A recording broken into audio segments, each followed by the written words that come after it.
ಅವರನ್ನು ನೋಡೋದೇ ಒಂದು ಸೌಭಾಗ್ಯ.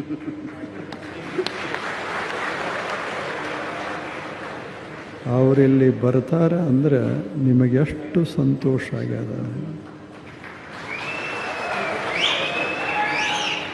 ಇಂಥ ಒಬ್ಬ ಪ್ರಧಾನಮಂತ್ರಿಗಳು ಈ ದೇಶಕ್ಕೆ ದೊರೆತದ್ದು ಸುದೈವ ಇದು.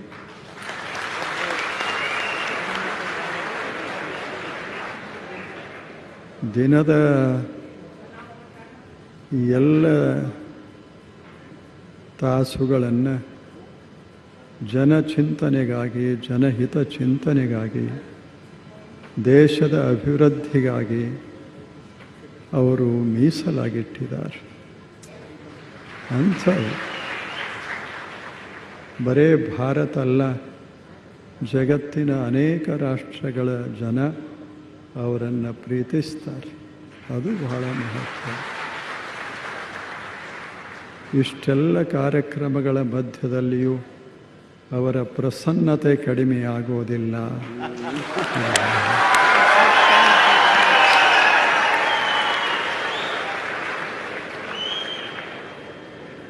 ಅವರೀಗ 3 ಗ್ರಂಥಗಳನ್ನು ಬಿಡುಗಡೆ ಮಾಡಿದ್ದಾರೆ.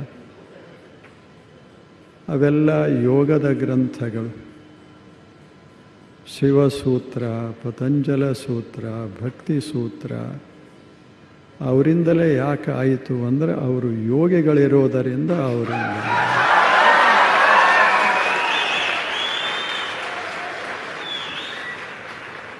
ಹೆಂಗೆ ಬದುಕ್ಯಾರ ಹೇಳಿ? ಅವ್ರಿಗೆ ಕಿಸೆಗಳದಾವ, ತುಂಬೋ ಮನಸ್ಸಿಲ್ಲ.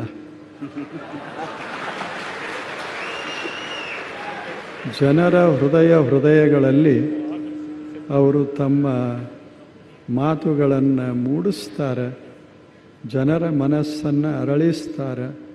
ಭಾರತ ದೇಶ ಕಂಡ ಬಹಳ ಅಪರೂಪದ ಪ್ರಧಾನಮಂತ್ರಿಗಳು.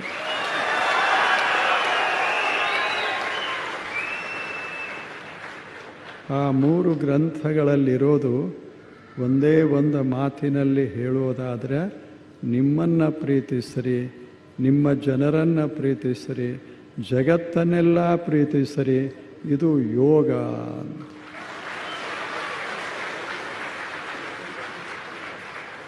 ಬಹಳ ಸುಂದರವಾದ ಕಾರ್ಯಕ್ರಮ ಇದು. ನಿಮ್ಮನ್ನು ನೋಡೋದು, ಅವರನ್ನು ನೋಡೋದು, ಇದ ಒಂದು ಸೌಭಾಗ್ಯ ಅಂತ ನಾವೆಲ್ಲ ಭಾವಿಸಿದ್ದೇವೆ. ಅವರ ಮಾತುಗಳು